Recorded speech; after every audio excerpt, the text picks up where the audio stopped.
नमस्कार, मैं डॉक्टर रजनीश कुमार आप सभी का एक बार फिर से हार्दिक स्वागत करता हूँ। हिंदी साहित्य का इतिहास सीरीज के अंतर्गत आज हम चर्चा करेंगे रामानंद और उनकी शिष्य परंपरा तथा प्रमुख ग्रंथ व गद्यों के ऊपर। ये वीडियो लेक्चर आगामी UP TGT PGT Hindi, UGC NET unit 2, CUET PG entrance exam और असिस्टेंट प्रोफेसर एग्जाम के दृष्टिकोण से महत्वपूर्ण है। प्रिय विद्यार्थियों, हम टॉपिक 26 तक पहुंच चुके हैं। इस तरीके से हिंदी साहित्य का इतिहास सीरीज आचार्य रामचंद्र शुक्ल के आधार पर आप लगातार पढ़ रहे हैं। उम्मीद है कि ये इतिहास ग्रंथ आपको समझ में आने लगा होगा और परीक्षाओं में किस तरीके से सवाल पूछे जाते हैं वो सभी पैटर्न भी आपको समझ में आ रहे होंगे। इसके पहले हमने रामानंद के ऊपर चर्चा की थी, आपने उस वीडियो को जरूर देखा होगा। आज इस वीडियो में रामानंद के साथ ही उनके शिष्य परंपराओं पर भी हम चर्चा करेंगे। साथ में उन शिष्यों और गुरुओं द्वारा जो भी प्रमुख ग्रंथ लिखे गए हैं, जो आमतौर पर परीक्षाओं में पूछे जाते हैं, उनके ऊपर चर्चा करेंगे। और शिष्यों ने अपने गुरुओं को स्थापित करने के लिए किन किन गद्दियों को स्थापित किया था, उनके ऊपर भी हम चर्चा करेंगे। तो चलते हैं, बात करते हैं सीधे लेक्चर के ऊपर।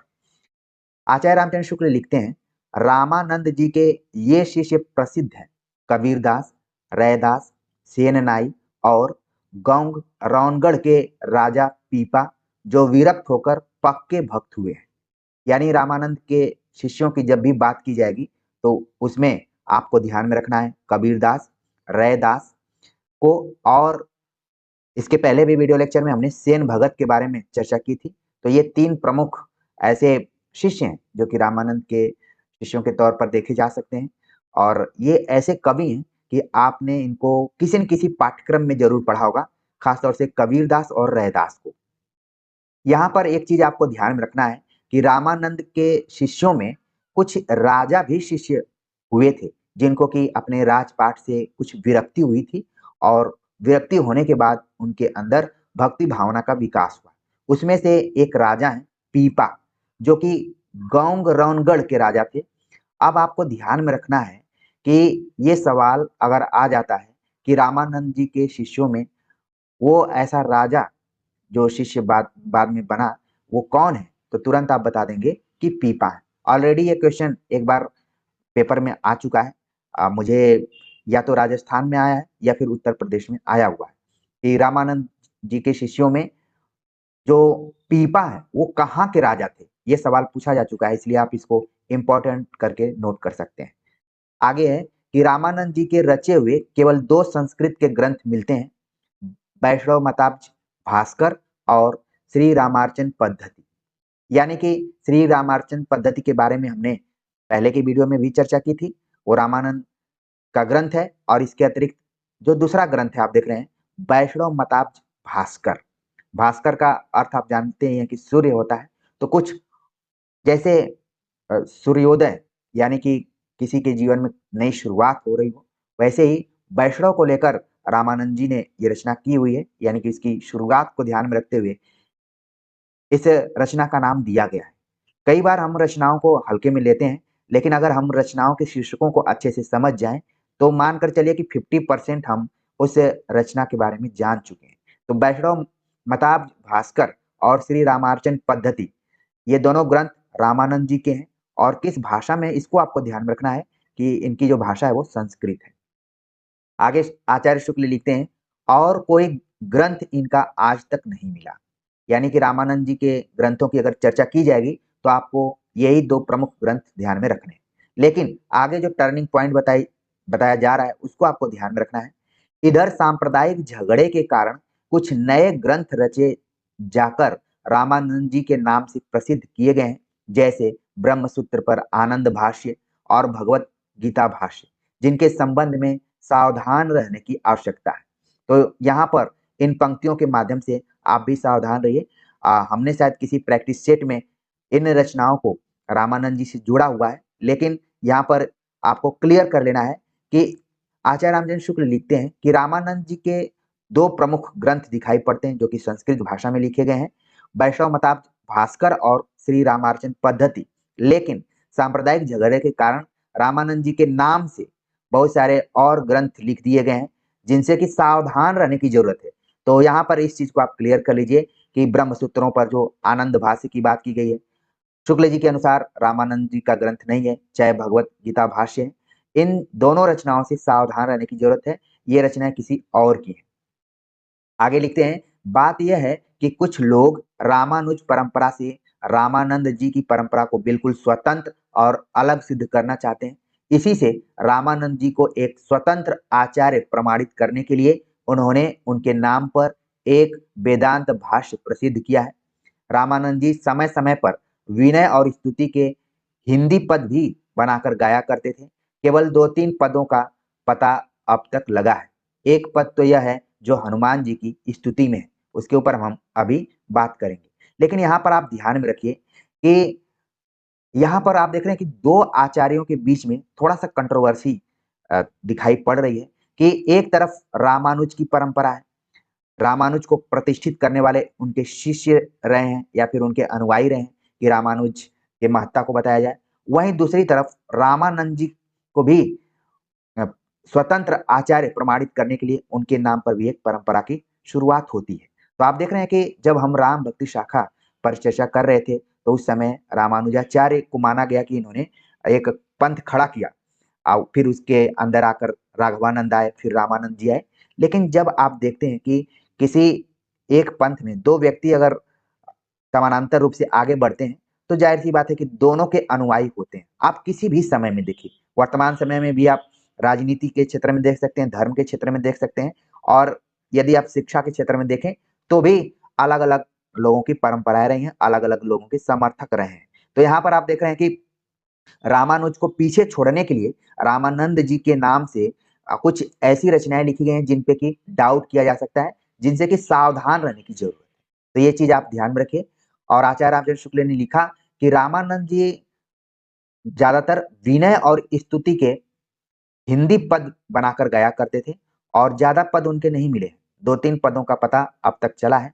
उसमें से एक पद है जिसमें कि हनुमान जी की स्तुति की गई।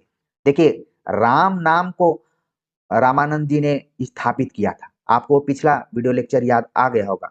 लेकिन यहाँ पर आप देख रहे हैं कि हनुमान जी की स्तुति में उन्होंने जिस पद को गाया हुआ है उसको आप भली भांति जानते हैं।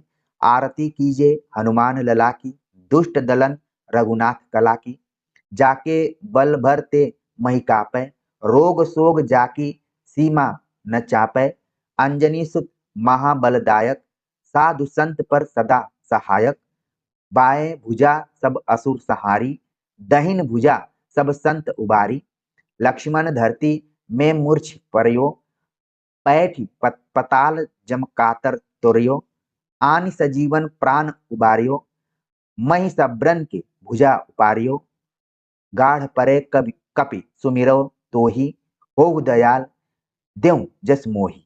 तो यहाँ पर आप देख रहे हैं कि ये जो हमने अभी पदबंध सुनाया है, इसमें एक तरीके से हनुमान लला की आरती की गई और आरती के बहाने उनका जो महत्व है उसके बारे में बताया गया है कि कैसे जो धरती है उनके बल से पूरा कांपने लगती है और रोग जितने भी होते हैं उनके नाम से ही गायब हो जाते हैं। अंजनी सुत के पुत्र हैं, ठीक है। यहाँ पर साधु संत के सहायक हैं। बाएं भुजा पर असुर और दाहिनी भुजा पर सन। लक्ष्मण को लेकर जो उन्होंने एक तरीके से संजीवनी बूटी लाई थी उसका जिक्र किया गया है। तमाम चीजें हैं इसमें, ठीक है। इसलिए जब भी हम आरती गाते हैं या फिर आरती सुनते हैं तो ध्यान में रखना है कि उसमें किन किन चीजों का वर्णन किया गया है। और कई बार हमने शनिवार और मंगलवार को हनुमान मंदिर में देखा है कि आरतियां होती रही हैं। आप लोग भी इन सारी चीजों को देखे होंगे। तो ये पंक्तियां किसकी हैं? आपको ध्यान में रखना है कि रामानंद जी की है, ठीक है। आगे पंक्तियां कुछ और हैं। लंका कोट समुंदर खाई, जात पवन सुत बार न लाई, लंक प्रजारी असुर सब मरियो, राजा राम के काज सवारे, घंटा ताल झालरी बाजे, जगमग ज्योति अवधपुर छाजे, जो हनुमान जी की आरती गावे, बस बैकुंठ अमर पद पावे, लंक विध्वंस कियो रघुराई, रामानंद आरती गाई, सुर नर मुनि सब करही आरती, जय जय जय हनुमान लाल की। तो यहाँ पर आप देख रहे हैं कि जो रामानंद संस्कृत में लिखते थे, लेकिन हनुमान जी की आरती उन्होंने हिंदी में लिखी हुई है, आपने पूरा यहाँ पर देख लिया। ठीक है, तो इन पंक्तियों को बिल्कुल ध्यान में रखिए आप। आगे आचार्य रामचंद्र शुक्ल लिखते हैं कि स्वामी रामानंद जी का कोई प्रामाणिक वृत्त न मिलने से उनके संबंध में कई प्रकार के प्रवादों के प्रचार का अवसर लोगों को मिला है। जाहिर सी बात है कि किसी भी व्यक्ति के बारे में अगर कोई ठोस जानकारी नहीं होगी तो उसके बारे में एक से अधिक मत आएंगे, विचार आएंगे, और जिससे कि वाद विवाद होगा। यहाँ पर एक शब्द आप बार बार देख रहे हैं, आचार्य रामचंद्र शुक्ल के इतिहास ग्रंथ में दिखाई पड़ेगा, प्रवाद। प्रवाद का मतलब कि अलग अलग मत और विचार। ठीक है, अब मतांतर जिसको कई बार बोला जाता है। तो प्रामाणिक वृत्त नहीं मिला है तो जिसके मन में जो भी आता है वो बोल देते हैं, और उसकी प्रामाणिकता जो इस पर विश्वास करते हैं वो खोजते रहे। ठीक वैसे ही जैसे आप अलग अलग जगहों पर पढ़ते होंगे, कौन सी रचना किसकी है या फिर कौन सा संदर्भ किससे जुड़ा हुआ है, तमाम लोग बता देते हैं, लेकिन अगर आपको प्रामाणिक चीजों की जरूरत पड़ेगी तो आपको खोजना पड़ेगा कि सही चीज कहाँ पर बताई जा रही है। तो यहाँ पर देखिए रामानंद जी के साथ भी कुछ वैसा ही था। कुछ लोगों का कहना है कि रामानंद जी अद्वैतियों के ज्योतिर्मठ के ब्रह्मचारी थे। अब देखिए ये चीज कहाँ से जोड़ी जा रही है। हमने आपको पिछले वीडियो लेक्चर में बताया था कि जितने भी वाद आगे विकसित हुए वो सभी अद्वैतवाद के खंडन के बाद विकसित हुए। अद्वैतवाद किसका था आप सभी चीजें जान रहे होंगे, यानी कि जो रामानंद जी थे वो पहले अद्वैतियों के ज्योतिर्मठ के ब्रह्मचारी थे, यानी कि इनसे इनका जुड़ाव था। बाद में इनका रास्ता क्या हुआ, अलग हुआ। वो रामानुजाचार्य, राघवानंद, और फिर इसके बाद आगे उनका होता है। लेकिन एक तथ्य यहाँ पर कुछ लोगों का मानना है कि उनका संबंध पहले अद्वैतवाद से ही था, वहां वो ज्योतिर्मठ के ब्रह्मचारी थे। इस संबंध में इतना ही कहा जा सकता है कि यह संभव है कि उन्होंने ब्रह्मचारी रहकर कुछ दिन उक्त मठ में वेदांत का अध्ययन किया है, पीछे रामानुजाचार्य के सिद्धांतों की ओर आकर्षित हुए। तो आप देख रहे हैं कि जो रामानंद है, जिनको हम आकाश धर्मा गुरु के तौर पर भी जानते हैं और तमाम कवियों के गुरु के तौर पर भी हमने देखा, लेकिन इनका व्यक्तित्व कैसे विकसित हुआ यहाँ पर बताया गया कि भले वो अद्वैतियों के ज्योतिर्मठ में ब्रह्मचारी रहे होंगे, हो सकता है कि कुछ समय वहां पर उन्होंने व्यतीत किया होगा, मठ में रहे होंगे और वेदांत का अध्ययन किए होंगे। बाद में इनके जीवन में रामानुजाचार्य से परिचय हुआ होगा और इनके तरफ आकर्षित हो गए होंगे। आप याद कीजिए जब हम निर्गुण कवियों के बारे में चर्चा कर रहे थे तो उसमें एक से अधिक कवियों का आपने देखा कि फला गुरु से उनका साक्षात्कार हुआ तो उनका हृदय परिवर्तन हुआ। जो पहले सगुण भक्ति करते थे बाद में वो निर्गुण के तरफ मुड़ गए। तो किसी भी व्यक्ति के जीवन में कभी भी एक सच्चा गुरु मिल सकता है और उसके हृदय को परिवर्तित कर सकता है। तो ये आज की बात नहीं है, बल्कि देख रहे हैं आपकी परंपरा से ये चीजें जुड़ी हुई हैं। ठीक है ना, इस चीज को आप देखिए, कब कौन व्यक्ति किससे आकर्षित हो जाएगा ये कहा नहीं जा सकता है। तो प्रिय विद्यार्थियों, जो सही आकर्षण है उसको पकड़िए, न कि किसी के लट को पकड़िए, किसी के भांजते हुए हाथ को पकड़िए और किसी की मीठी चुपड़ी बातों को पकड़िए। सच्ची चीजों को आप जरूर पकड़िए, क्योंकि रामानंद जी जैसे लोग नहीं बच पाए तो हम लोग किस ओर के हैं। आगे अगर हम चर्चा करें तो दूसरी बात तो उनके संबंध में कुछ लोग इधर उधर कहते सुने जाते हैं, वह यह है कि उन्होंने 12 वर्ष तक गिरनार या आबू पर्वत पर योग साधना करके सिद्धि प्राप्त की थी। यानी कि अब रामानंद के बारे में तमाम बातें आ रही हैं। कुछ लोगों ने तो उनको नाथ सिद्ध से भी जोड़ दिया है कि वो 12 वर्ष तक गिरनार या आबू पर्वत के आसपास में योग साधना करके सिद्धि प्राप्त की थी। रामानंद जी के जो ग्रंथ प्राप्त हैं, मतलब कि 2 ग्रंथ प्राप्त हैं, तथा उसके संप्रदाय में जिस ढंग की उपासना चली आ रही है, उससे स्पष्ट है कि वे खुले हुए विश्व के बीच भगवान की कला की भावना करने वाले विशुद्ध वैष्णव भक्ति मार्ग के अनुयायी थे।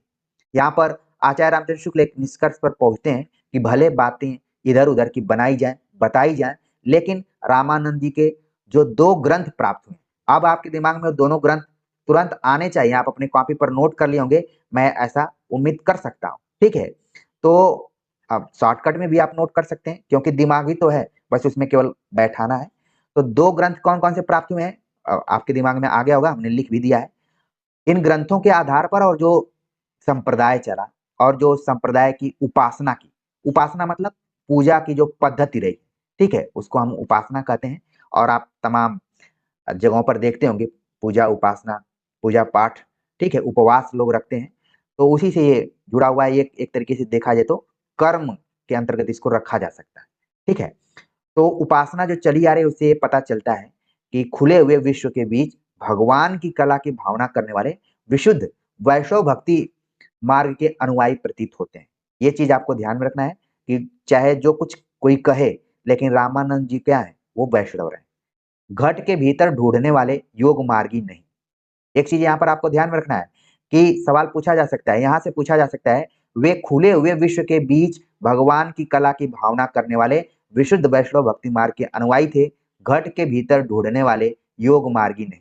एकदम से आचार्य रामचंद्र शुक्ल ने इस चीज को खारिज कर दिया है कि वो योग मार्ग से जुड़े हुए थे या फिर योग साधना की सिद्धि प्राप्त की थी, बल्कि वो वैष्णव भक्ति के अनुयायी थे। ये कथन यहाँ तक बिल्कुल ध्यान में रखिए। आगे लिखते हैं, इसीलिए योग साधना वाली प्रसिद्धि का रहस्य खोलना आवश्यक है। आगे बात करते हैं कि भक्तमाल में रामानंद जी के 12 शिष्य कहे गए। अब शिष्यों की परंपरा की बात करें अगर रामानंद जी के, तो इनके 12 शिष्यों की चर्चा किस ग्रंथ में की गई है? उसका नाम है भक्तमाल। अब भक्तमाल किसका ग्रंथ है, ये भी आपके दिमाग में आना चाहिए, क्योंकि उम्मीद करता हूं कि इस वीडियो लेक्चर के साथ साथ आप वन लाइनर किताबों को भली भांति पढ़ चुके होंगे। अब आपको टेस्ट करने की जरूरत है। जैसे कुछ विद्यार्थियों को लगता है कि जब तक प्रैक्टिस सेट नहीं आएगा तब तक टेस्ट नहीं माना जाएगा, लेकिन टेस्ट अभी भी आपका हो सकता है। आपका दिमाग क्लिक करे यहाँ पर, भक्तिमाल जैसे ही आप देखें तो आपके दिमाग में उसके रचनाकार का नाम आ जाना चाहिए, तब धीरे धीरे आपका कॉन्फिडेंस बढ़ेगा। फिर आप परीक्षाओं में जाएंगे और परीक्षा हॉल में प्रश्न पत्र के साथ एकदम से खेलते हुए नजर आएंगे, आपको बिल्कुल डर नहीं रहेगा। तो भक्तमाल में रामानंद जी के 12 शिष्यों की चर्चा की गई।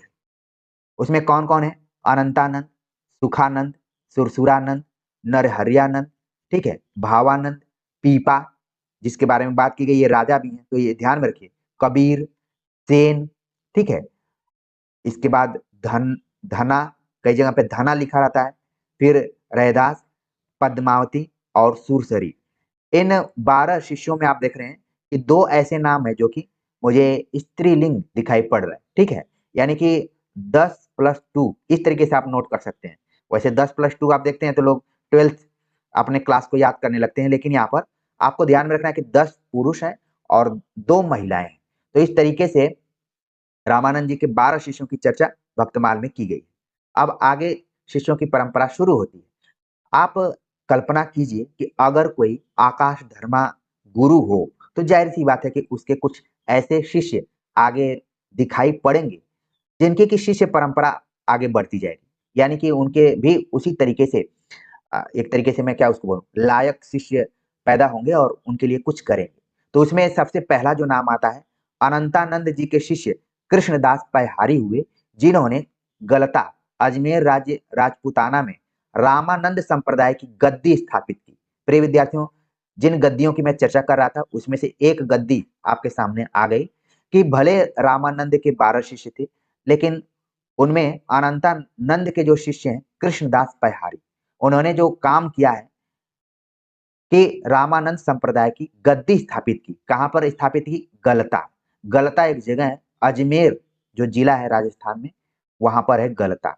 तो उम्मीद है कि हो सकता है कि बहुत सारे बच्चे गलता से भी जुड़े हुए हों, क्योंकि ये ऐसा प्लेटफॉर्म है कि कहीं से भी लोग जुड़ सकते हैं, ठीक है। तो आप कमेंट कर सकते हैं कि क्या आप अनंतानंद जी के शिष्य कृष्णदास पैहारी की जो जगह गलता रही है वहां पर आप गए हैं कभी या नहीं गए, ठीक है। तो वहां पर उन्होंने किस संप्रदाय की गद्दी स्थापित की? उसका नाम है रामानंद। यानी आप देख रहे हैं कि पहले इन लोगों के केंद्र में या तो वैष्णव रहते थे यानी विष्णु रहते थे, बाद में राम हो गए।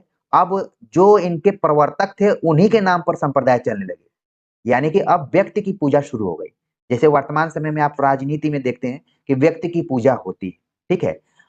तो ये नई बात नहीं है, पहले से भी चला आ रहा है। तो अनंतानंद जी के शिष्य कृष्णदास पैहारी गलता में रामानंद संप्रदाय की गद्दी स्थापित की। यही पहली और सबसे प्रधान गद्दी हुई, ये आपको ध्यान में रखना है। अगर रामानंद संप्रदाय की गद्दी जो कृष्णदास पैहारी ने स्थापित की थी, वही पहली थी और सबसे प्रधान गद्दी हुई। रामानुज संप्रदाय के लिए दक्षिण में जो महत्व तोतादरी का था, वही महत्व रामानंदी संप्रदाय के लिए उत्तर भारत में गलता को प्राप्त हुआ। तो यहाँ पर आपको तुरंत भारत का मैप ध्यान में आना चाहिए। प्रिय विद्यार्थियों, मैं बार बार आप लोगों से कहता हूँ कि टेढ़ा मेढ़ा जो भी है, भारत का मैप जरूर आप अपने ध्यान में रखिए, जिससे कि आपको चीजें क्लियर हो जाए, ठीक है ना। तो यहाँ पर आप देख रहे हैं कि दक्षिण में तोताद्री एक जगह है, और वो किस चीज के लिए फेमस है? तोताद्री फेमस है रामानुजाचार्य के अनुयायियों के लिए। लेकिन इसी पैटर्न पर उत्तर भारत में भी एक जगह अजमेर में गलता में एक गद्दी स्थापित की गई रामानंद की। तो इसीलिए आप देखते हैं, इसीलिए लोग कहते हैं कि भक्ति द्राविड़ उपजे उत्तर लाए रामानंद। जाहिर सी बात है कि जिस क्षेत्र में कोई व्यक्ति काम करेगा गद्दी उधर ही स्थापित होगी। ऐसा नहीं कि काम आप इधर कर रहे हैं और गद्दी इधर ही स्थापित हो जाएगी, ऐसा बिल्कुल नहीं है। तो गलता में जो गद्दी स्थापित हुई उसका बड़ा महत्व है, ठीक वैसे ही जैसे दक्षिण में तोताद्री का है, ठीक है। इस चीज को आप बिल्कुल ध्यान में रखिए, तोताद्री बड़ा एग्जाम में पूछा जाता है, ठीक है। तो आप अपने कॉपी पर नोट कर सकते हैं कि तोताद्री का संबंध किससे है? रामानुजाचार्य से। और गलता का संबंध किससे है? रामानंद जी से। इस तरीके से आप मैप इत्यादि बना के नोट कर सकते हैं, क्योंकि याद करने के लिए थोड़ा सा हाथों को चलाना पड़ता है। अब आगे कहा गया कि यह उत्तर तोताद्री कहलाया। जो गलता है उसको लोगों ने कहा कि ये उत्तर का तोताद्री है। जैसे फला जगह, जैसे कानपुर को बोल दिया जाता है कपड़ा उद्योग के लिए कि ये इंग्लैंड के एक शहर से उसकी तुलना कर दी जाती है। या फिर जो भी इंपॉर्टेंट चीज है कि कालिदास जो है वो शेक्सपियर है, इस तरीके से। तो कहा गया कि जो गलता है वो उत्तर तोताद्री के रूप में जाना गया। कृष्णदास पैहारी राजपूताने की ओर के दाहिमा यानी दाधिच ब्राह्मण थे। जैसा कि आदिकाल के अंतर्गत दिखाया जा चुका है, भक्ति आंदोलन के पूर्व देश में विशेषतः राजपूताने में नाथपंथी कनफट योगियों का बहुत प्रभाव था। इसके बारे में भी हमने चर्चा की थी कि योगियों का जो क्षेत्र था वो पश्चिम में था, सिद्धों का जो क्षेत्र था वो पूरब में था। ये सारी चीजें हम बता चुके हैं।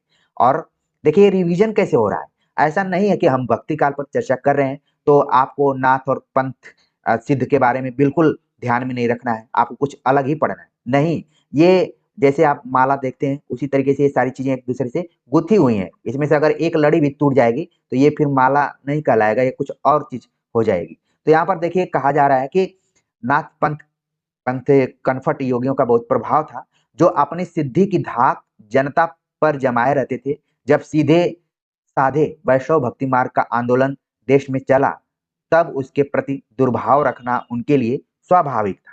ठीक है, एक चीज आप यहाँ पर ध्यान में रखिए कि समानांतर एक तरफ चल रहा है नाथपंथियों सिद्धों का भी सब कुछ, दूसरे तरफ वैष्णव भक्ति मार्ग का आंदोलन चला, तो जाहिर सी बात है कि उसके प्रति क्या होगा? दुर्भाव होगा। और ये एक तरीके से स्वाभाविक क्रिया है।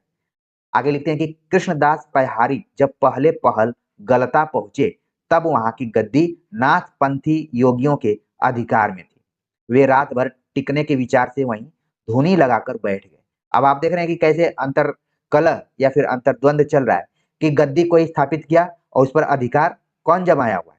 सफलता आप प्राप्त किए, आपकी सफलता का श्रेय कोई और ले लिया। तो यहाँ पर देखिए गद्दी स्थापित किया कोई और, लेकिन दुर्भाव की वजह से उस पे अधिकार कोई और कर लिया। तो ये घटनाएं देखिए, ऐसी घटनाएं वर्तमान समय में भी चलती रहती हैं और गद्दियों की लड़ाई का भी इतिहास रहा है। जब कभी मौका मिलेगा तो उस पर भी हम चर्चा कर सकते हैं। लेकिन देखिए क्या हुआ कि कृष्णदास पैहारी वहां जरूर पहुंचते हैं, उसको पाने के लिए वो रात भर वहां पर धुनी लगाकर बैठ गए।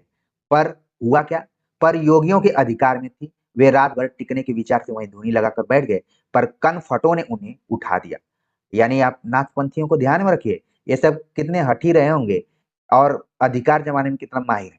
और ये वर्तमान में क्या बल्कि पहले से भी इसको जोड़कर देख सकते हैं। यहाँ पर कनफटों ने उन्हें उठा दिया, धुनी रमा रहे थे कि उठा दिया। ऐसा प्रसिद्ध है कि इस पर पैहारी जी ने भी अपनी सिद्धि दिखाई और वे धुनी की आग एक कपड़े में उठाकर दूसरी जगह जा बैठे। अब क्या हुआ कि यहाँ पर आप देख रहे हैं, अभी जब मैं आपसे चर्चा कर रहा हूँ तो प्रयागराज की मैं एक घटना पढ़ रहा था, आप लोगों ने भी पढ़ा होगा कि वहां पर अखाड़ा समिति की बैठक चल रही थी और उसमें साधुओं के बीच में मारपीट शुरू हो गई। ठीक है, तो जिन साधुओं को हम शांति का प्रतीक समझते हैं, क्या उनके अंदर सही में शांति है? इसको लेकर रिसर्च होने चाहिए या फिर चिंतन मनन तो जरूर होना चाहिए। यहाँ पर भी आप देखिए किस तरीके से चल रहा है, अधिकार जमाने की बात हो रही। यह देख योगियों का महंत बाघ बनकर उनकी ओर झपटा। इस पर पैहारी जी के मुंह से निकला कि तू कैसा गधा है। वह महंत तुरंत गधा हो गया और कनफटों की मुद्राएं उनके कानों से निकलकर पैहारी जी के सामने इकट्ठी हो गई। तो ये किसी चमत्कार से कम घटना नहीं लग रही है। इसको आप चमत्कार देख सकते हैं या फिर जो सिद्धि की बात कही गई है। आजकल भी बहुत सारे सिद्ध पुरुष आपको आसपास में दिखाई पड़ जाएंगे। तो यहाँ पर चीजें हैं कि एक ने बोला गधा बाघ बनकर आया उसके तरफ झपटा, तो दूसरे ने बोला कि तू कैसा गधा है, तो वो गधा हो गया। फिर इसके बाद क्या घटना हुई आप देख लीजिए। आमेर के राजा पृथ्वीराज के बहुत प्रार्थना करने पर महंत फिर आदमी बनाया गया। उसी समय राजा पहारी जी के शिष्य हो गए और गलता की गद्दी पर रामानंदी वैष्णव का अधिकार हो गया। तो ये देखिए कहानी कैसे टर्न ले रही है यहाँ पर कि जो राजा थे, कौन राजा हैं जो इनके शिष्य हुए थे, यहाँ पर आप देख सकते हैं अनंतानंद जी के शिष्य कृष्णदास पहारी हुए। ठीक है, तो यहाँ पर बताया गया कि जो राजा है पृथ्वीराज, उसी समय राजा पहारी जी के शिष्य हुए। ठीक है, यहाँ पर देखिए कि पहारी जी के गुरु तो अनंतानंद जी हैं। ठीक है, ऐसे आप अपने कॉपी पर जरूर नोट कर लीजिए। फिर पृथ्वीराज, अब ये कौन पृथ्वीराज है इसको लेकर भी थोड़ा सा है, लेकिन आपको ध्यान में रखना कि आमेर के राजा पृथ्वीराज, ठीक है, उनके शिष्य हो गए और गलता की गद्दी पर रामानंदी वैष्णव का अधिकार हो गया। ठीक है, आगे है कि नाथपंथी योगियों के कारण जनता के हृदय में योग साधना और सिद्धि के प्रति आस्था जमी हुई थी। यानी आप देख रहे हैं मैं बात कर रहा हूं राम भक्ति धारा के ऊपर या शाखा के ऊपर, लेकिन आप यहाँ पर देख रहे हैं कि समानांतर नाथपंथी योगियों का भी सब कुछ चल रहा है। उनकी योग साधना और सिद्धि प्राप्ति की आस्था जनता में अभी थी। इससे पहारी जी की शिष्य परंपरा में योग साधना का भी कुछ समावेश हुआ। यानी पहारी जी ने भी योग साधना का समावेश अपनी पद्धति में किया। पहारी के दो प्रसिद्ध शिष्य हुए, अग्रदास और किल्लदास, और ये दोनों शिष्य परीक्षाओं में आकर खूब परेशान करते हैं परीक्षार्थियों को। तो आप ध्यान में रखिए कि राजा भी हुए पृथ्वीराज आमेर के पहारी के शिष्य, लेकिन अगर सही मायने में शिष्यों को देखा जाए तो इनके दो प्रसिद्ध शिष्य हुए, पहले हैं अग्रदास और दूसरे हैं किल्लेदास।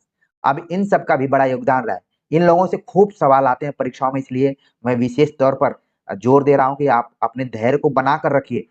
एक बार अगर कोई चीज हमने बता दी तो वो मिटने वाली बात नहीं है, आप अपने दिमाग में रखिए, बहुत दिल से मैं चीजों को बता रहा हूं। तो अग्रदास और किल्लदास दो शिष्य थे पहारी के। इन्हीं किल्लदास जी की प्रवृत्ति राम भक्ति के साथ साथ योगाभ्यास की ओर भी हुई, जिसमें रामानंद जी की वैरागी परंपरा की एक शाखा में योग साधना का भी समावेश हुआ। प्रिय विद्यार्थियों, आप ध्यान में रखिए कि जब आचार्य रामचंद्र शुक्ल ने अपना इतिहास ग्रंथ लिखा था तो उसमें लिखा था कि जनता की चित्तवृत्ति का संचित प्रतिबिंब है, और जैसे जैसे जनता के हृदय में परिवर्तन होता है वैसे वैसे साहित्य का भी परिवर्तन होता है। तो यहाँ पर आप देख रहे हैं कि इस तरीके से टर्निंग पॉइंट आ रहा है कि जो किल्लदास जी हैं ये राम भक्ति के साथ साथ योगाभ्यास को भी उसमें जोड़ दिया उन्होंने। और साथ में जो रामानंद जी ने बैरागी परंपरा की शुरुआत की थी, जिसका क्षेत्र अयोध्या और चित्रकूट इत्यादि बताया गया था, आपको पिछला लेक्चर याद हो गया होगा, उसकी शाखा में योग साधना का भी समावेश हुआ। यह शाखा वैरागियों में तपसी शाखा के नाम से प्रसिद्ध हुई। अब इस कहानी के माध्यम से आप बिल्कुल समझ गए होंगे कि आखिरकार इस शाखा का नाम तपसी शाखा क्यों रखा गया है। वैसे आप वन लाइनर किताबों में जरूर याद कर लेंगे कि तपसी शाखा की स्थापना किल्लदास ने की थी, लेकिन इस वीडियो लेक्चर के बाद बिल्कुल आपको समझ में आ गया होगा कि किल्लदास राम भक्त थे, लेकिन उसमें उन्होंने योग को भी मिलाया और वैरागी परंपरा की एक शाखा से जोड़ते हुए उन्होंने एक तपसी शाखा का भी विकास किया। यानी तपसी शाखा में आप ध्यान में रखिए कि उसमें राम प्लस योग दोनों को जोड़ा गया है। ये आप ऐसे बॉक्स बना सकते हैं। आगे फिर परंपरा बढ़ती है। किल्लदास के शिष्य द्वारकादास ने इस शाखा को पल्लवित किया। उनके संबंध में भक्तमाल में ये वाक्य है, अष्टांग योग न अष्टांग योग तन त्यागियो द्वारकादास जाने दूनी। तो यहाँ पर आप देख रहे हैं कि एक पंक्ति द्वारकादास से आ गई है। आपको ध्यान रखना है कि ये द्वारकादास जो है वो किल्लदास के क्या है, शिष्य के तौर पर है। तो अपने कॉपी पर आप शिष्य परंपरा को एरो देते हुए जरूर नोट करते जाइए, ठीक है, क्योंकि जब आप हाथ से लिखेंगे तो चीजें एकदम से आपके दिमाग में बैठ जाएंगी। ठीक है ना, भले गंदी राइटिंग में लिखें लेकिन लिखें जरूर। लिखने से कभी मत भागिए आप, क्योंकि वही आपकी खराब राइटिंग आपको सफलता तक पहुंचा सकती है। क्योंकि जब आप लिखेंगे तो उस कॉपी से आपके मन में एक प्रेम उत्पन्न होगा। आप भले किताबें पढ़िए इधर उधर, लेकिन अपने नोट से अपने संतान की तरह ही प्रेम होता है। बहुत सारे विद्यार्थियों को, अपने दोस्तों को आपने देखा होगा कि वो जल्दी नोट्स नहीं देते, ठीक है ना। तो यहाँ पर देखिए आपको ध्यान रखना कि किलदास के शिष्य द्वारका दास, उन्होंने तापसी शाखा का क्या किया, पल्लवन किया यानी विस्तार किया, ठीक है, और उसको फैलाया। और उनके संबंध में भक्तमाल में एक पंक्ति यहाँ पर दी गई कि अष्टांग जोग तन त्यागियो द्वारका दास जाने दूनी, ठीक है। आगे है कि जब कोई शाखा चल पड़ती है तब आगे चलकर अपनी प्राचीनता सिद्ध करने के लिए बहुत सी कथाओं का प्रचार करती है, ठीक है। ध्यान में रखिए, जब कोई शाखा चल पड़ती है, शाखा मतलब कोई संप्रदाय आगे बढ़ता है, कोई विचार आगे बढ़ता है। देखिए यहाँ पर जो भक्ति काल में शाखा इत्यादि देखेंगे उसको आप ना विचार या दृष्टि से भी जोड़कर देख सकते हैं, ठीक है ना। तो जब ये चलती है तो उसकी प्राचीनता, उसको पुराना सिद्ध करने के लिए बहुत सारी कथाओं का गठन किया जाता है और उसके माध्यम से उसका प्रचार किया जाता है। स्वामी रामानंद जी के 12 वर्ष तक योग साधना करने की कथा इसी प्रकार की है जो वैरागियों की तपसी शाखा में चली है। यानी जो हम आप सभी से चर्चा कर रहे थे कि रामानंद जी 12 वर्ष तक आमेर या गिरनार जगह पर जाकर तपस्या की थी। इसका जो प्रचार प्रसार किया था वो बैरागियों ने किया था तपसी शाखा के माध्यम से। इसी शाखा की प्राचीनता सिद्ध करने का प्रयत्न कथाओं की उद्भावनाओं तक ही नहीं रह जाता, कुछ नए ग्रंथ भी संप्रदाय के मूल प्रवर्तक के नाम से प्रसिद्ध किए जाते हैं।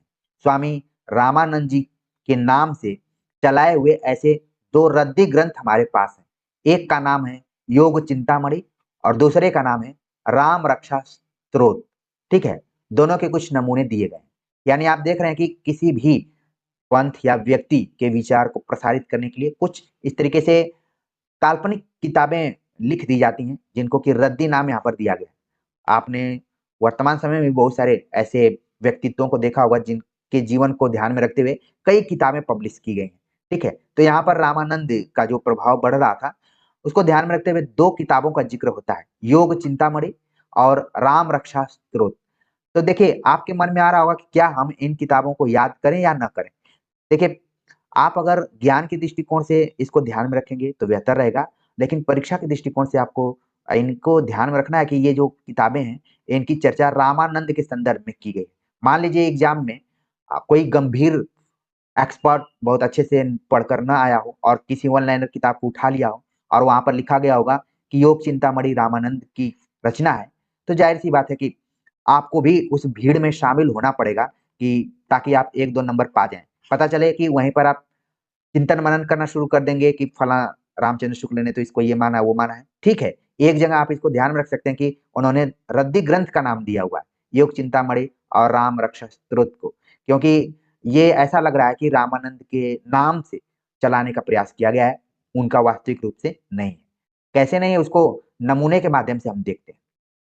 विकट कटक रे भाई काया चढ़ा न जाई, जह नाद बिंदु का हाथी सतगुर ले चले साथी, जहां है अष्टदल कमल फूला हंसा सरोवर में भूला, शब्द तो हृदय बसे शब्द नयनों बसे, शब्द की महिमा चार वेद गाई, कहे गुरु रामानंद जी सतगुर दया कर मिलिया, सत्य का शब्द सुनू रे भाई सूरत नगर करे सयल, जिसमें है आत्मा का महल। योग चिंतामणि से इन पंक्तियों को उठाया गया। अब हम दूसरा नमूना देख लेते हैं जो कि राम रक्षा स्तोत्र से है।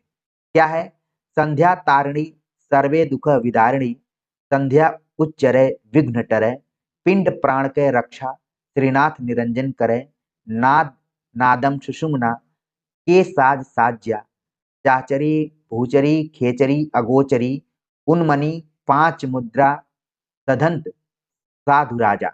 यहाँ पर देखिए पंक्तियों को ध्यान में रखिए, यहाँ पर कुछ ऐसे शब्द आए हुए चाचरी भूचरी खेचरी अगोचरी और उन्मनी, ये 5 मुद्राएं मानी गई। बदलते हुए पैटर्न में ये मुद्राएं पूछी जा सकती हैं, कौन है कौन नहीं है, ठीक है ना। तो इनको आप ध्यान में रख सकते हैं। आगे डरे डुंगरे जले और थले बाटे घाटे औघट निरंजन निराकार रक्षा करे, बाघ बाघिनी का करो मुख काला, 64 जोगिनी मारे कुटका किया, अखिल ब्रह्मांड तिहु लोक में दुहाई फिरवा करे, दास रामानंद ब्रह्म चिन्हा सोई निज तत्व ब्रह्म ज्ञानी। तो ये भी कहाँ से उठाया गया है, राम रक्षा स्त्रोत से इन पंक्तियों को उठाया गया है जिनका संबंध जोड़ा गया है रामानंद जी से। आगे है कि झाड़ फूक के काम के ऐसे ऐसे स्तोत्र भी रामानंद जी के गले मढ़े गए हैं। स्तोत्र के आरंभ में जो संध्या शब्द है, नाथ पंथ में उसका पारिभाषिक अर्थ है सुषुम्ना नाड़ी की संधि में प्राण का जाना। तो देखिए, हम जब सिद्ध साहित्य पढ़ रहे थे, नाथ साहित्य पढ़ रहे थे, तो वहां पर एक संध्या भाषा का हमने प्रयोग किया था और आप लोगों ने पढ़ा भी होगा। तो इसका मतलब क्या है, इसका पारिभाषिक अर्थ दिया गया है। ये सभी चीजें इंटरव्यू इत्यादि में पूछी जा सकती हैं। अगर आप यहाँ से जुड़े हैं तो तुरंत आप बता देंगे संध्या का मतलब किसी स्त्री का नाम नहीं या फिर किसी बेला का नाम नहीं है, बल्कि नाथ पंथ में संध्या का अर्थ बताया गया है कि सुषुम्ना नाड़ी की संधि में प्राण का जाना। ठीक है, प्राण मतलब वायु का जाना। चूंकि आप योग के बारे में देखेंगे तो अनुलोम विलोम और कपाल भारती ये सब चीजें जानते हैं, लेकिन सुषुम्ना नाड़ी और ईड़ा पिंगला इस तरीके से नाड़ियों का प्रयोग किया गया है। तो संध्या का संबंध किससे है? सुषुम्ना नाड़ी में जब प्राण का प्रवेश होता है तब उसको बोलते हैं संध्या। इसी प्रकार निरंजन भी गोरख पंथ में उस ब्रह्म के लिए एक ऋण शब्द है जिसकी स्थिति वहां मानी गई है जहां नाद और बिंदु दोनों का लय हो जाता हो। निरंजन बहुत लोगों का नाम रहता है, लेकिन यहाँ पर आप ध्यान में देखिए कि निरंजन का मतलब नाद और बिंदु दोनों का लय हो जाना, मतलब मिल जाना। आप देखिए ध्यान में, लय तो कई बार संगीत में आता है, लेकिन आपने देखा होगा विलय, ठीक है, तो जुड़ जाना एक तरीके से। और वहां पर क्या होता है? निरंजन। नाद कोटि सहस्त्राणि बिंदु कोटि शतानि च सर्व तत्र लयम योति यत्र देवो निरंजन। ठीक है, नाद और बिंदु क्या है, यह नाथ पंथ के प्रपंच में दिखाया जा चुका है और हमने भी इस पे चर्चा कर ली। आप आदिकाल वाला पूरा वीडियो जरूर जाकर देखिए। ठीक है, आगे यहाँ पर लगातार चर्चा कर रहे हैं आचार्य शुक्ल रामानंद जी को लेकर। इसमें बताया गया कि सिखों के ग्रंथ साहब में भी निर्गुण उपासना के दो पद रामानंद के मिलते हैं। ठीक है, एक यह है, कहाँ जाइए हो घरी लागू रंग, मेरो चंचल मन भयो अपंग, जहां जाइए तह जल पसान, पूरी रहे हरि सब समान, वेद स्मृति सब मिले जोई, जहां जाइए हरि इहान होई, एक बार मन भयो उमंग, घस चोवा चंदन चारि अंग, पूजत चाली ठाई ठाई, सो ब्रह्म बतायो गुरु आप माई। तो यहाँ पर जो ये पद है ये रामानंद जी से रिलेटेड है और इसका उल्लेख कहाँ पर किया गया? गुरु ग्रंथ साहब। कई बार हमने देखा है भक्ति काल के कुछ कवियों का बार बार पूछा जाता है कि किसके पद कहाँ पर कितने मिलते हैं। खासतौर से रैदास इत्यादि का नाम सुनेंगे तो उनके 40 पद कहाँ मिलते हैं? गुरु ग्रंथ साहब में। तो इस तरीके से भी तथ्य परीक्षाओं में आ जाते हैं। यहाँ पर देखिए कि रामानंद के दो पद दिखाई पड़ते हैं। सतगुरु में बलिहारी तोर सकल विकल भ्रम, जारे मोर रामानंद रमय एक ब्रह्म, गुरु के एक शब्द काटे कोटि क्रम। इस उदाहरण से स्पष्ट है कि ग्रंथ साहब में उद्धृत दोनों पद भी वैष्णव भक्त रामानंद जी के नहीं है और किसी रामानंद जी के हो तो सकते हैं। अब रामानंद के नाम से बहुत सारे चले हैं। इसी तरीके से आप देखेंगे कबीर के नाम को लेकर खूब पद बनाए गए हैं। इस पर कंफ्यूजन होने लगता है कि सही मायने में कबीर का कौन सा है और कौन बनाया हुआ है। तो रामानंद क्योंकि वो व्यक्तित्व थे। अगर सामान्य तौर पर आप देखें कि जैसे अगर कोई फेमस हो जाता है तो उसकी कई फेक आईडी बनाकर लोग अपना अपना काम करते रहते हैं, ठीक है ना। तो कुछ उस जमाने में भी फेक आईडी का तो प्रावधान नहीं रहा होगा, लेकिन उसके नाम से लोग पद लिख देते थे और लोग इतना उसके फैन हो जाते थे कि मतलब नकली पद को भी असली मान लेते थे। और ये नकली और असलीपन लगता है कि इसकी परंपरा काफी लंबी रही है, ठीक है ना। तो नकली असली पहचान तब नहीं आती जब तक कि आपको धोखा नहीं मिल जाता है। तो देखिए यहाँ पर रामानंद के नाम से तो कई पद आ रहे हैं, लेकिन शुक्ल जी का मानना है कि हो सकता है कि ये कोई और रामानंद हो, क्योंकि लक्षण के आधार पर लग रहा है कि उनका नहीं होगा। आगे लिखते हैं कि जैसा कि पहले कहा जा चुका है, वास्तव में रामानंद जी के केवल 2 संस्कृत ग्रंथ ही हैं। और देखिए इस पर जोर दे रहे हैं, बार बार आचार्य रामचंद्र शुक्ल जोर दे रहे हैं कि केवल 2 संस्कृत ग्रंथ ही आज तक मिले हैं। वैष्णव मताब्ज भास्कर में रामानंद जी के शिष्य सुरसुरानंद ने 9 प्रश्न किए हैं, जिनके उत्तर में राम तारकम मंत्र की विस्तृत व्याख्या, तत्वोपदेश, अहिंसा का महत्व, प्रपत्ति, वैष्णवों की दिनचर्या, षोडश उपचार, पूजन इत्यादि विषय हैं। तो आप देखिए सुरसुरानंद का जिक्र अभी नहीं हो रहा था, लेकिन ऐसा लग रहा है कि ये घातक शिष्यों में रहे होंगे, क्योंकि इनके मन में क्या उठता है? प्रश्न उठता है। शिष्यों की पहली विशेषता है कि उनके मन में जिज्ञासा हो, उनके मन में प्रश्न उठता हो। तो सुरसुरानंद रामानंद जी के वैसे शिष्य हैं जिन्होंने 9 प्रश्न किए, ठीक है? 9 प्रश्न किए जिनका उत्तर राम तारकम मंत्र की विस्तृत व्याख्या में दिया गया है, जिसमें तत्वोपदेश, अहिंसा का महत्व, प्रपत्ति, वैष्णव की दिनचर्या और 16 उपचार पूजन के बारे में बताया गया है, ठीक है ना? तो यहाँ पर आप ध्यान में रखिए कि कभी पूछा जा सकता है कि रामानंद के किस शिष्य ने उनसे 9 सवाल पूछे थे, तो वह है सुरसुरानंद, ठीक है ना? इनको हल्के में नहीं लेना है। आगे अगर बात करें तो अर्चावतारों के 4 भेद, स्वयं व्यक्त, दैव, सैद्य और मानुष करके कहा गया है कि वे प्रशस्त देशों अयोध्या, ठीक है, मथुरा आदि में श्री सहित सदा निवास करते हैं। जाति भेद, क्रियाकलाप आदि की अपेक्षा न करने वाले भगवान की शरण सबको जाना चाहिए। प्राप्तुम परासिद्धिम किंचनो जनो द्विजादि इक्षणम शरणम हरि ब्रजेत परम दयालु स्वगुणान अपेक्षित क्रियाकलापादि जाति भेदम। तो संस्कृत में पूरे पद लिखे गए हैं और इसमें अर्चावतारों के 4 भेदों की चर्चा की गई है, जिसमें क्या है? स्वयं व्यक्त, फिर दैव, फिर सैद्य और फिर मानुष मतलब मनुष्य। पहले क्या है? अपने को व्यक्त करो, फिर एक उसमें लोगों के मन में श्रद्धा का भाव आए, फिर आप श्रद्धा आपके माध्यम से आपकी सिद्धि को लोग प्राप्त करें, फिर लगे कि ये भी क्या है? इंसान ही है। तो ये क्या है? अर्चावतारों के 4 भेद हैं, ठीक है? अब यहाँ पर देखिए, जब भक्ति काल है तो उस समय देश यहाँ पर लिखा हुआ है। आज अयोध्या एक जिला है, मथुरा एक जिला है उत्तर प्रदेश का, लेकिन उस जमाने में जब ये सब चल रहा था तो ये सब देश की तरह ही थे। तो अयोध्या और मथुरा ऐसे आप ध्यान रखिए, ठीक है ना? तो यहाँ पर पूरी बातें बताई गई कि अगर सारी चीजें करते हुए जाति भेद, क्रियाकलाप आदि की अपेक्षा न करने वाले भगवान की शरण में सबको जाना चाहिए।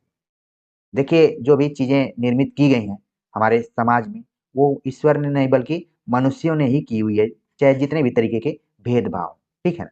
अब भगवान तो किसी को भी इस तरीके से रोक टोक नहीं करते हैं। रोक टोक करने वाले उनके जो वो हैं, क्या नाम है, बीच में जो बिचौलिए कहे जाते हैं, वो लोग हैं, ठीक है, जिसको हम बोलते हैं ठेकेदार, ठीक है? तो यहाँ पर चीजों को ध्यान में रखना है कि भाई, अगर आपको कुछ पाना है, सारी चीजों से ऊपर उठना है, तो आपको ईश्वर की शरण में जाना चाहिए, जैसा कि रामानंद और उनके शिष्य परंपरा में जो भी शिष्य हुए उन्होंने की हुई।